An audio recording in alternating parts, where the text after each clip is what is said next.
Eli Whitney was born in Westborough, Massachusetts on December 8, 1765.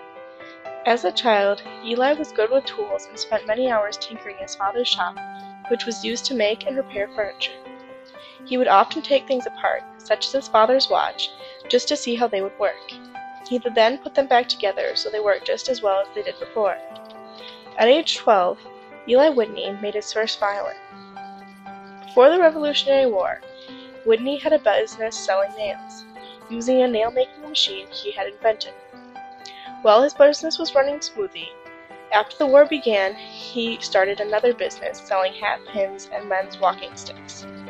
In 1783, Whitney decided that he wanted to attend college. 6 years later, he was accepted into Yale, where he graduated Phi Beta Kappa in 1792 at the age of 27. After college, Whitney struggled because there were no jobs available for engineers, and he needed money to pay for his college. So he ended up taking a job as a teacher in South Carolina. In 1793, on the way to his new job, Eli met Catherine Greene, the widow of a Revolutionary War general, who, when Eli lost his teaching job, invited him to stay at Mulberry Grove, her plantation.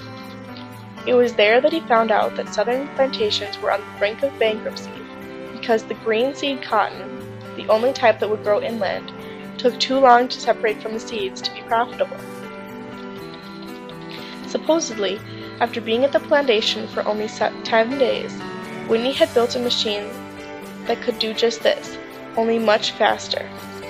Inevitably, there was a flaw in the first design. It constantly jammed. The second version, which was 6 months in the making, was a success. The device came to be known as the cotton gin, gin simply being short for engine. Whitney partnered with Phineas Miller to produce and sell his device, and they received a patent for it in 1794. However, the patent could not be upheld in court until 1807. Soon, farmers were racing to plant green cotton.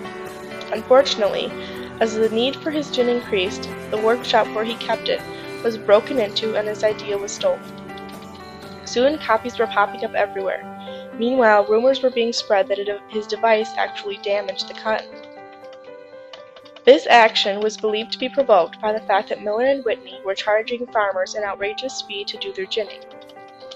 Despite this, Whitney built a factory in New Haven to produce cotton gins, but it was destroyed by fire in 1795, and though he rebuilt it, Whitney could make very little money with all the copies on the market. Because of this, Whitney left the South, disappointed and angered, in 1804. Whitney settled in New Haven, Connecticut, and went to Oliver Wolcott, Secretary of Treasury, and proposed a machine that would make screws, only to find out that the idea was already taken. He then took a job making muskets for the United States government, which would need the weapons on the probability that the war with France was approaching. It was during this endeavor that he reinvented manufacturing in America with the idea of mass production. His idea was to enable unskilled workers to make complex products by designing them with interchangeable parts. Essentially, each person would make the same part over and over, then in the end all the parts would come together to make the more complex product. Inventors had found new ways to harness nature's energy. They built new kinds of machines, powered by water, steam, and coal. The new machines replaced hand-powered tools. They did the same work, only cheaper and faster. Much of the work was done outside the home, in specially designed buildings, the first factories. In 1801, he presented this idea to Washington by demonstrating how he could take a bunch of parts and assemble them into a gun lock. In 1812, he received a contract to manufacture 15,000 muskets by 1820. Meanwhile, in 1818, Whitney built his first mechanized cutter which would precisely shape metal parts. Whitney died on January 8, 1825, and his nephews, who he was raising and educating, took over his work. Whitney's cotton gin revolutionized the cotton industry in the South, increasing its productivity astronomically, ultimately helping finance and possibly even make possible the Southern states' secession from the Union and thus the Civil War. His invention of mass production created a boom in industry and A new provided class thousands of people jobs. emerged, workers who produced goods. Industrialists, the people who owned the factories, employed hundreds, sometimes thousands of people. It also led up to the Industrial Revolution.